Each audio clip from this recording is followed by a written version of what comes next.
وقالت اليهود ليست النصارى على شيء وقالت النصارى ليست اليهود على شيء وهم يتلون الكتاب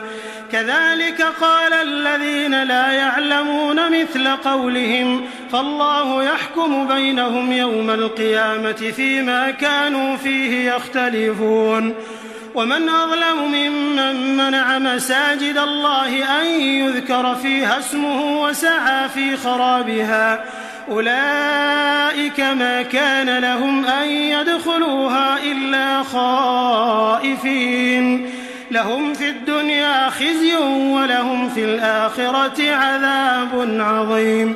ولله المشرق والمغرب فأينما تولوا فثم وجه الله إن الله واسع عليم وقالوا اتخذ الله ولدا سبحانه بل له ما في السماوات والأرض كل له قانتون